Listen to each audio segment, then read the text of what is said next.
Hey, welcome back to my channel. If you're new here, my name's Sarah. I'm a full-time creative. I'm a tattoo artist. I'm a painter. I also have a passion for uplifting and inspiring others and helping others help themselves. One of the ways I'm gonna do that is telling my own story. If you know me, and if you've known me for a long time, you might know that I used to be quite the party animal. Drinking was my whole identity. And at the end of my drinking career, I was going to the bar roughly 4 to 7 days a week. It all started back when I was a teenager, really when I was pretty young. But I didn't really get a taste of going to a party until I was about 14. There was this local venue here in my city. It was like a DIY venue. There was like all kinds of shows and it was always all ages. That's when it really all started.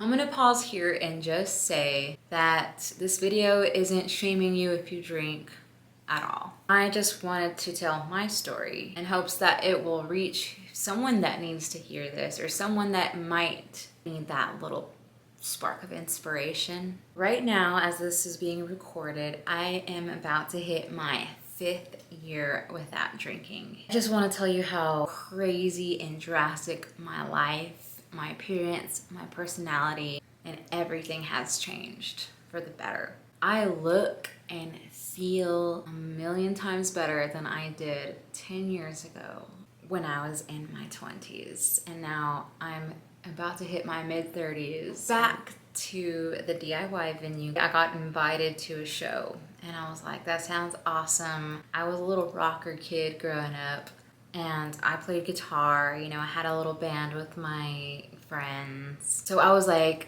everything rock and roll.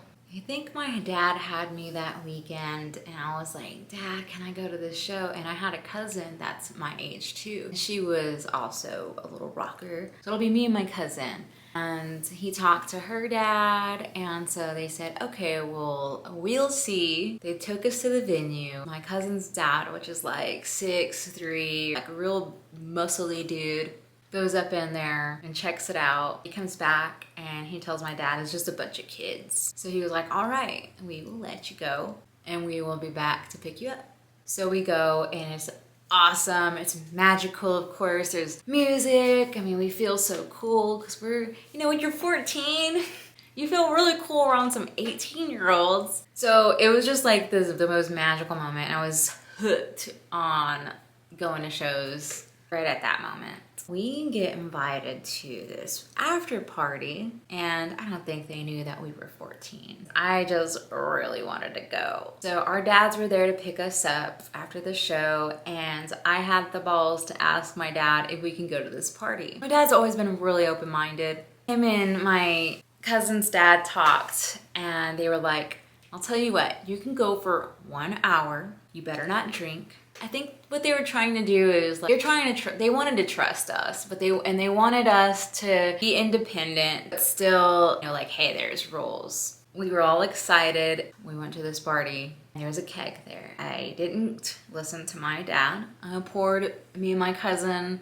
a Dixie cup full of frothy beer. We shared it. And that was it. Man, we felt so cool at our first party. So our dads pick us up and that's just when it started. You know, I was hooked. I was like, drinking's awesome. I was glamorizing it. It's rock and roll. I was all of a sudden in the metal scene and I would meet people and I was 15 and I always stayed at my best friend's house at the time and she had a brother and he was like 21. This brother of hers played bass, so we got to talking and we were gonna start a band. There's also this dude at school. He was telling me about this band and that they're jamming out at some storage unit. I was like, sweet. Invited my friend out there and her brother drove us and dropped us off. So it was like easy to just go places like that. I don't really remember him buying us booze, but I don't think he had to because we showed up to this storage unit. This band is jamming. There's vodka, there's beers. I got trashed. I was drinking vodka. I was like throwing up. And then my friend's brother just came and picked us up and I was just spending the night at her house. Her mom would usually be at the club or something, so it didn't matter. We'd be like smoking cigarettes in the house, because her mom smoked in the house, so my friend would just jack a couple of smokes from her mom when she wasn't looking. And being bad as heck, but we just thought we were so cool. Now I knew this band. So I started hanging around older people, and I'm just thinking I'm the coolest chick ever. The drinking becomes more of like a weekend thing. I'm like trying to find a show to go to, or I'm hitting up those dudes. I'm like, hey, I'll jam in this weekend or whatever. And I started going to school hungover occasionally. But I just had this like insatiable thirst for partying or just watching bands. It was just the funnest thing in the world to me. It was like that up until, you know, I graduated. And after I graduated is when I started finding more parties. There would be like beer pong was really big. I was about 19, got my own apartment, and I could barely afford it. And I would just survive off like McDoubles. They were only $1 back then. And I would definitely have money for like some 40s and some cigarettes. At that time, we knew people that were like 21 already, so it was getting more and more easy to find alcohol. My apartment became the party house because out of all of the people that we were hanging out with, like everyone still lived with their parents, and I had an apartment, so we would always be partying at my house, and we'd be smoking cigarettes inside. I wouldn't clean. Yeah, it was just like a slob, you know, just typical slob teen. Like, it was all rock and roll to me, so I was like, whatever, this is normal. It's normal to have your house trash. It's normal to have beer cans everywhere. It's normal to have cans on the floor, like with liquid coming out with a bunch of ashes and cigarette butts. And it's all normal and it's all rock and roll, whatever. It started getting pretty bad where I was like, I don't know if I want to party here this weekend. I have to clean my whole apartment. And everyone's like, well, I'll help you. We'll help you clean. It was just a place to party. Started throwing parties all the time. I moved in with this other chick. She was like doing meth. I did never mess with that, because I honestly didn't even know she was doing it when I moved in, or I wouldn't have moved in. That was a whole story on its own. And I was drinking so heavily. I remember one time we had a little get together at my neighbor's house. It was like a quadruplex. Anyways, we were over there drinking. I remember that I wanted to smoke a cigarette, but I didn't have a lighter, and no one over there had a lighter. So I went right next door to my house, and the last thing I remember was turning on the stove, and it was like one of those coil burners. And I remember lighting my cigarette on that. Next thing you know, I'm waking up in my bed. Roommate is screaming my name, and I wake up still drunk. I'm like panicked because homegirl's like, Sarah! I run down the stairs, and then she starts like busting out laughing, and I was like, and I look up. Well, she's looking at me laughing. I look up. The kitchen is all black.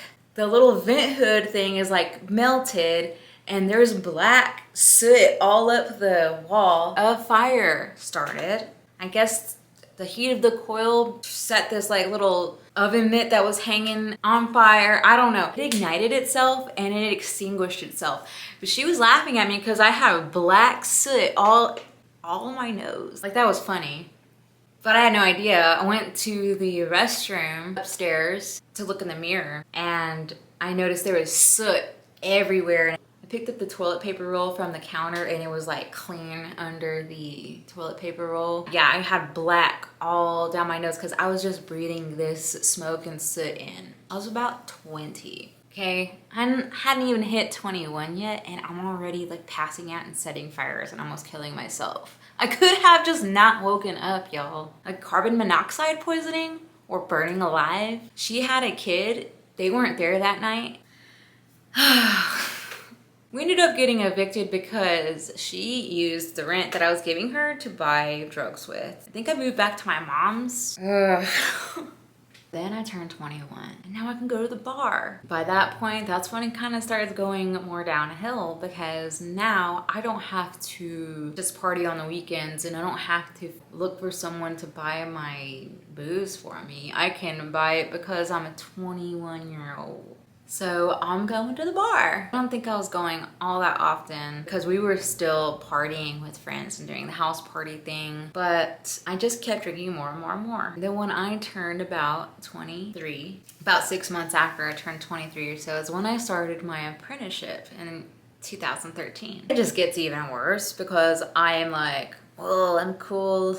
I'm a cool tattoo apprentice. That's not why I was drinking. It's just like one of those things that it just added to my fuel of like glamorizing it and making it like super rock and roll. It was like normal. A lot of tattooers, I'll just tell you this, most tattooers I know either are still partying and all drugging, or they used to really hard and they don't anymore. It's just normal. It's just something that is part of that. It's weird. I guess like service industry, like food industry, drink and do drugs, it just goes hand in hand. Birds of a feather flock together. So I was just around people that drank and did drugs and it was just all normal. It wasn't that bad at first. I wasn't drinking 5, 6, 7 days a week. It was still quite often, but it just got worse. I find myself gaining a lot of weight because I am just drinking thousands and thousands of calories that are empty, that are purely from alcohol. Not to mention the way I was eating. I was eating fast food 1 or 2 or sometimes 3 times a day. Wasn't exercising. I smoked like a pack a day. With all the drinking and all the smoking, I didn't get very good sleep. And it still got worse. Y'all, let's fast forward about a year. I'm about a year in tattooing. I remember my first time I was like, okay, I'm gonna go 7 days without drinking. I need to take a break. And guess what? I didn't even make it a week. I was like, whatever. And I would always justify it. I was like, why should I slow down on partying and drinking? I don't have kids. I still pay my bills. I still go to work. I was not even thinking about my health. I couldn't even imagine a world where I didn't drink at all. Like it was, what's the point of not drinking? Like that's fun. That's the funnest thing I do. Guys. Ugh. I was ready to like lose some weight. I wasn't feeling good about myself. I felt like crap. I want to lose weight. So my mom was like, used to be this like big fitness lady. I know she meal prepped. It's like, Mom, can you show me how to meal prep? And she's like, yeah, come over. At that time, I was like living in this storage unit. It was a big storage unit, but my dad had made himself this like room within it. He framed out the walls and they made this room and there was like this makeshift shower in there and a bed and there like no windows. He let me sleep in there and I lived there for like 3 months. So I was like, I don't have anywhere to cook. Like there was a fridge there, but there was nothing. I think he had a microwave in there. Yeah, there's nothing I can cook on. I came over and I cooked and whatever. And she was like, you know that drinking, cause she knew that I drank a lot. She was like, you know that drinking has a lot of calories and stuff, right? And I was like, yeah, whatever. So instead of like not drinking, I just started drinking straight whiskey. So I'd just be like, just give me a whiskey with ice. Save it on calories. I'm not gonna stop drinking. Honestly, telling this story, I'm just still like, oh, like it's more like relief. It's more like I could take a deep breath because that doesn't have like a chokehold on me anymore. Or I'm not letting it have a chokehold on me anymore, really. I actually keep up with it for a while. I did lose some weight, but I'm like drinking a Jack Daniels on ice. Just like still smoking cigarettes and it gets worse.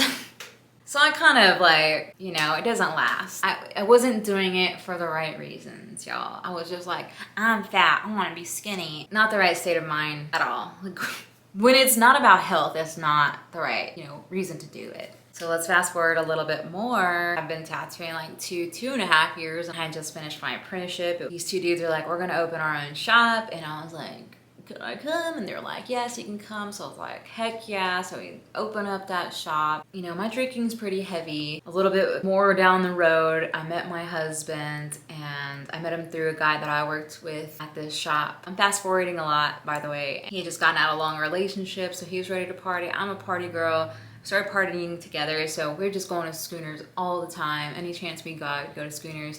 And it was almost like Cheers, you know, if you're old enough to know Cheers, it's where you go, where everybody knows your name. You always knew you were gonna see a bunch of people you knew, and we'd all like scoot tables together. And so we'd always just be at Schooners all the time. All of a sudden, like, one of my coworkers starts out of the blue doing coke again after he hasn't been doing it for years and years and years. I guess he was going through like a divorce or something. And he's just like, I'm gonna start using hard drugs again. By no means am I saying that's when I started using cocaine. I would actually, the first time I ever did it when I was 17 in the restroom at this venue in my town. It was with some lady. I was like washing my hands or something, and she like screamed out of the stall like, hey. I was like, oh, what's up? She was like, come here. And I was like, okay. She like pulled me in the stall and was like chopping up some lions on the little back of the toilet thing. I don't know what that the lid. And she was like, here, you want one? She was like, I'm Rebecca. And I was like, hi, I'm Sarah. And I was like, sure. I cannot believe that I actually did that. And I was like, sure. I would chug beers in the parking lot, by the way. Man, my story's everywhere, but that's just how it's gonna be. Like, yeah, so when I was a minor, I had big X's on my hands, but I would have some beer in my car. I'd be like downing as much beer as I can before I go in, because they wouldn't let minors back in because they knew what the heck we were doing in the parking lot. Just to paint you a more vivid picture of how things were, okay? Anyway, back to this guy. He was like, hey, you wanna do a line? I was like, heck yeah, why not? And then there's this other girl I was working there with. We all went in the room together in the back.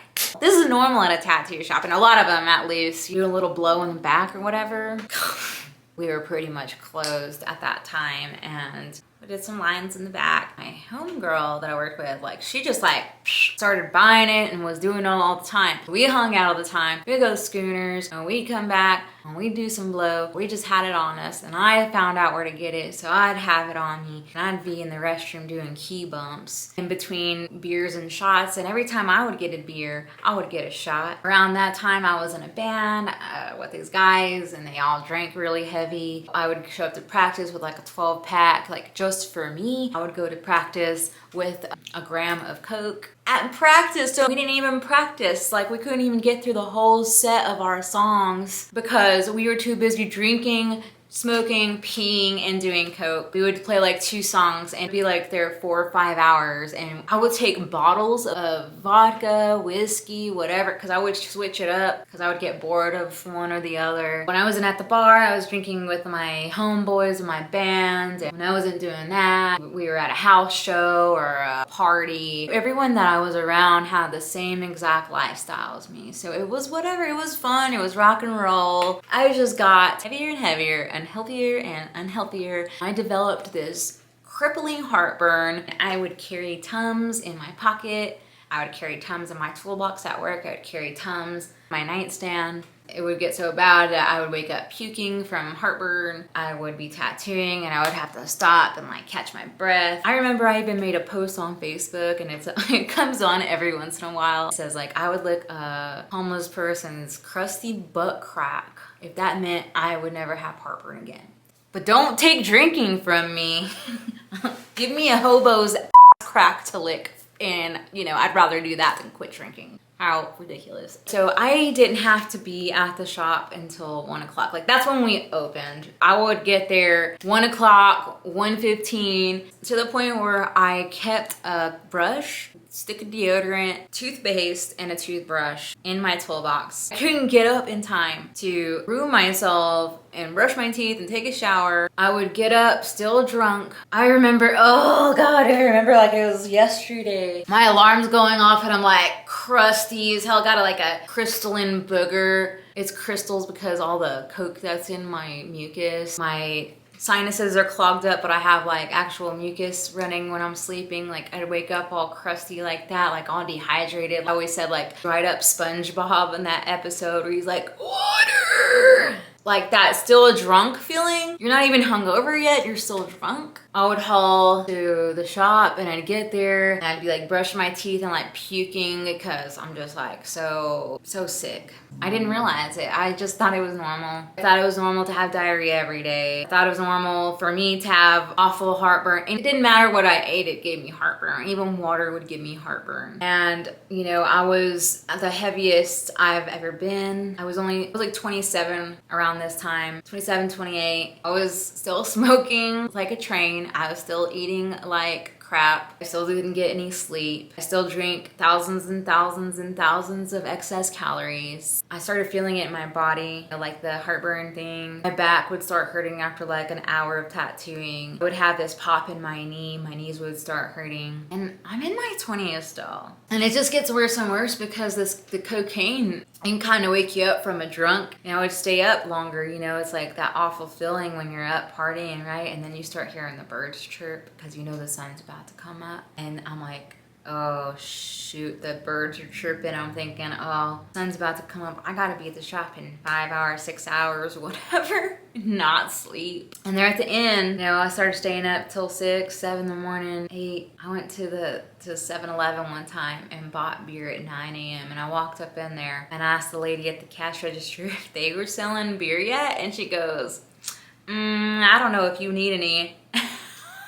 I go and grab a 12-pack or whatever it was. I go and pay for it and I get back home and I look in the mirror. My shirt's all wrinkly and all like stained. My hair is all frizzy and messed up. My makeup's all smeared. I was like, oh, that's why she said that. And I'm like drinking at 9 in the morning. I had a friend that wanted to have lunch. And it was like at 12 or 1. And I had drank till like 7 or 8, something like that. And I took a couple hours nap, got back up, and I was still like drunk. I got there before my friend and I ordered a shot that was on their special. I just continued drinking like at 12 o'clock. While I was still drunk from drinking all night and morning, I was like trying to buy my friend a shot and she was like, oh no thanks. She's like eating her food and drinking a soda or water or something. She's like, oh no thanks. And I'm like, okay. I always remember too, like whenever I would be around people that were just like drinking a beer or like 2 beers and then they would stop, I'd be like, what's the point? I don't get it. Like, why even drink? I had to have a drink in my hand. I had to have a drink in front of me, or it just was like, I would keep grabbing my empty beer can or whatever it was. And you know, a lot of time in between that, I would try and go my 7 days, no alcohol. And I would last like, the longest I lasted was 6 days. And I was like, okay, good enough. And then I was at Schooner's like getting trashed. So it just became my identity. It just became what I did. I felt like a cool rock star. I felt like it was glamorous. It felt cool to be a scumbag. Like, I was proud. I wore my crown of crap. I was proud of it. I had this weird thing that's like that I'm not like other girls thing too. Because I was like the hardest drinker, the hardest like headbanger. Like I didn't want to wear girly clothes or flowers or I didn't wear butterflies, that's for sure. So it was like a weird thing that I had along with the drinking. Might get into that more in another episode, but I kept failing my 7 days no drinking. Started like having these thoughts pop in my mind like, maybe you should quit. And I was like, what? Like, what do you mean? What am I gonna do? Whatever, I don't have kids, I still pay my bills, still with the same justifications. It took a long time, but anyways, finally I was like, okay, I have to quit. And I don't know where it came from or what, but one day I was at the shop and I always like have been like a person who keeps a journal. And I remember writing the journal, can't even last this long, like I'm always doing this, I'm sick of it. It's not even fun anymore. I'm just doing it because I don't know what else to do. And it's like expected of me and I'm expecting it for myself. And if I run to anyone and they're like, hey, do you got any blow on you?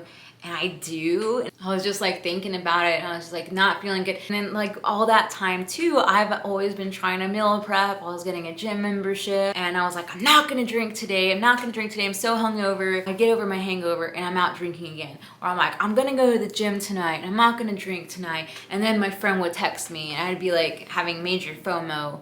So I'd go out to the bar. I started to hate myself because I was like, why are you doing this? I don't want to do this anymore. I want to be more healthy. I want to feel better. I would say, I'm not going to do that. I'm not going to go drink. And I would drink and then I would hate myself. And it was just a vicious cycle. I just had so much of that vicious cycle. I was so sick of it. I was like, that's it. I'm quitting.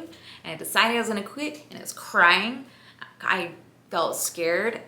I was like, who am I? What am I gonna do?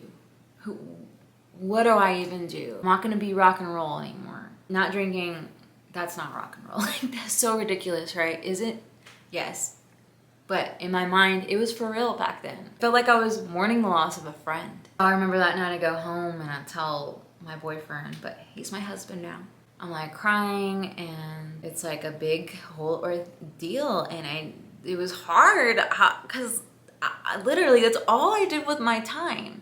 If I had a good day, drink. If I had a bad day, drink. If I didn't have any plans and I was bored, drink. I didn't even mention this, but I would go to the bar all the time by myself before I met my husband. I'd go to these like dive bars and just sit around and drink by myself. And I would talk to like the old dudes that are drinking there, the little regular dudes, like, hey, what's up, Randy? I just didn't know what to do with myself. And I remember I never wanted to go home. I never wanted the party to end. It's just because I couldn't be with myself. I didn't know how to be a person without that. That was just how I lived, and it became a habit. It went from like having fun and it being like a cool special thing to like, I can't even stop even if I wanted to.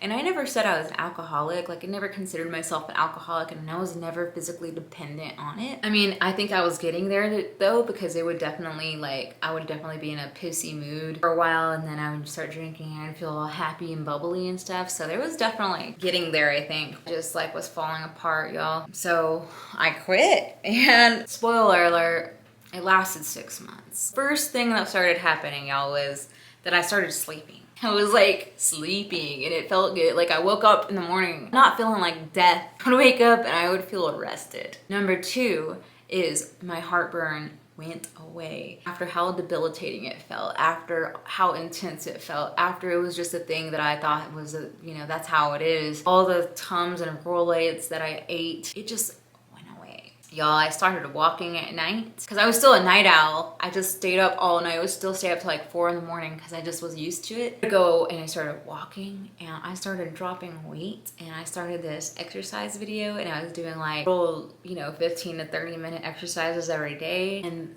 the fat just started coming off of me, and I just started feeling better and better, and I stopped smoking too. Wow. I was just like, holy smokes, I feel so good, right? I'm starting to look at like that weight was dropping off quick. Cause I'm like, I'm not like eating excess calories, like, and I'm cooking my own meals. I've started meal prepping like I wanted to. I was taking my meals to work. During those 6 months, initially, like especially at the beginning, I was saying to myself that I'm not quitting forever, that I'm just taking a break. I've always wanted to be an occasional drinker. So it was always in the back of my mind that I would start drinking again, but this time I would have a handle on it. It would just be only sometimes, and I would have a drink or 2 or 3, you know, like those people I would see at the bar when I was like all stuck up about it, like, ooh, what's the point of drinking if you're just gonna have 2 drinks? And that's what I was striving for, I guess. So the last 6 months, I felt good. I didn't have my heartburn anymore. You know, I hadn't smoked cigarettes. Me and my husband and my homie went out to Austin, and I was like considering drinking, and like I was kind of scared too, you know, because I had this dude I worked with that hadn't drank in a few years, and he used to be like a booze hound too, but he was saying that he didn't know how many times that he would like quit drinking for a few months or whatever, and then we just like have a drink, and then boom, it's like full blown, like he never stopped. I don't think I had the attitude that I was like, not me. I think that's why I was a little reluctant to touch any alcohol to my lips. And I would be like, ooh, let me smell your beer and stuff. Like, I was that type of person. So that night I started drinking, and I had a tall boy, a beer, and 2 shots. And I was all proud of myself. Like, that was all I drank. I felt relieved because I thought I was gonna hate myself for drinking, but I didn't. I continued to drink, and at first it was like a little bit. We ended up moving to Denver. I only lasted there a year. We were supposed to move somewhere else, but it's a whole other story. But anyway, while I was in Denver, I was drinking. We had some friends there that were heavy drinkers. I was back on my BS. I was working at this other shop. I was already showing up drunk again. I was already drinking and driving. I didn't even tell y'all about all the drinking and driving I was doing either. My heartburn was coming back. I gained like 20 pounds. I started smoking again. Like dog crap. You know what, guys? This time I had some contrast. This time I thought about the 6 months that I had stopped drinking and how amazing I was feeling. So now I'm like, oh, I don't think I want to do this anymore. I need to quit forever and not look back. I was like, okay. I got up from a heavy night of drinking, hungover, and I'm like, that was it. I'm not gonna be drinking anymore. And this time I was like, there's no, I'm gonna drink later. Maybe one, maybe on occasion. It's like I didn't even want it no more. Like I didn't have that lingering thought in the back of my mind, like, oh yeah, maybe one day I'll be an occasional drinker. I didn't have that like the first time I quit. My first run was from August 2018 until February 2019. I drank for 4 months, and that was enough for me in June of 2019 till now. It'll be at the end of the month. Right now it's like the beginning of June, but at the end of the month it will be 5 years not drinking. And it's been a hell of a journey, y'all. Quitting drinking has been the best thing I've ever done for myself. Mind, body, spirit, everything. My life in the last 5 years has excelled exponentially. I am a different person. I feel good. I look better than I've ever looked in my adult life. I feel vibrant and alive. I feel, you know, if I can do it, you can do it. And the whole point of me telling my story to y'all is because someone might need to hear it. I remember it was the loneliest time in my life, the first time I quit drinking, because everybody that I knew, you know, like I said earlier, birds of a feather flock together. And so everyone that I knew was in that same flock of getting drunk and doing blow all night and it being cool. Like, it being normal. I didn't know anyone that didn't drink hardly, but maybe like less than a handful of people. I don't know, I just want to be a light. I just want you to know, if it's something that you've been thinking about in the back of your mind, you can do it. It'll set you free in your life. Will get so much better, like naturally. I used to get all these complaints from customers, like clients and stuff, that you know, because I did all those walk-ins, that I was rude, and I got comments all the time that I was aggressive. My own mom admitted to me that she would hate when I would call her because I was just so defensive and just crappy. I wasn't that person, but I was always hurting. I didn't feel good. I never got any sleep. My brain wasn't functioning properly. So it's like as soon as I stopped and I showed myself a little bit of love, and I was doing it for my health and my well-being, it's like my true self finally was able to shine through. It took a long time, y'all, to figure out who the heck am I? What do I like? What do I like to do? Going out and being social without drinking. A lot of us use drinking as a social lubricant. How do you act around people when you're not drunk? I used to be like, I'm not going anywhere unless we're drinking. What's the point? And then I always thought like things were gonna be boring, shows are gonna be boring. Like, it's not. I have more fun. All the shows I went to, I remember, you know, I started coming out of my shell like last year and this year. I've been meeting new people. I've been making friends that don't base it on drinking. I've been hanging out with people on Sunday mornings. I've been going to breakfast and brunch with people. You know, hanging out with no drugs or alcohol. And it's awesome. We're doing productive things like painting together in the park, meaningful connections. All these people that I used to hang out with that I thought were my friends, they were just my drinking buddies, because when I stopped drinking, we didn't hang out anymore. That's the end of the story, I guess. There's so much in between, y'all. I hope I painted a picture of how stark the contrasts are between my lifestyle then and my lifestyle now. I get up in the morning. I start my day off with at least 15 to a 40-minute meditation. I go outside and I put my feet on the grass and ground. I'm mindful and I'm present, and I see the good in everything. I'm always looking for the beauty in everything. And I go out and I smile and I'm kind to everybody that I meet, and I'm just like this ray of sunshine, and I am like my true authentic self now, bursting through the seams with happiness and joy. Life couldn't be any better. And you can have this too. You can do it. If you've been looking to do it, just do it. And you know what? Don't beat yourself up. If you've tried it and you fall off, get back on again, you know? Just keep trucking. It's just like rewiring your brain. Your brain's just used to doing this one thing. So it's uncomfortable to do anything else. But eventually it becomes normal and easy to do. It's just the first part is the hardest part. But the more you do it, the easier it gets. And I swear to you, it's worth it. I'm definitely gonna make more videos like this. And I will still be making content on tattoos, tattoo process, art, creative process. I don't wanna get stuck in this story, but I do wanna make more videos about being authentic, living authentically, and much, much more. Do me a solid and hit that subscribe button. And if you shoot this video a like, it's really gonna help it get out there and be found by people that need to see this kind of content. I appreciate y'all. Thanks for letting me get vulnerable with you, and I'll see y'all soon.